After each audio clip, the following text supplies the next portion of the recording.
ఇప్పుడు మనం చూసేది vitamin A, C, iron and మన డైజెషన్లో హెల్ప్ అయ్యే ఒక సూపర్ స్పైస్, అదే మన జావిత్రి.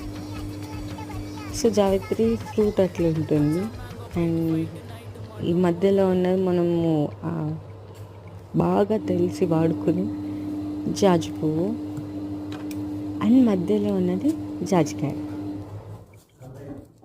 సూపర్ కదా, ఒకటే దానిలో 2 స్పైసెస్.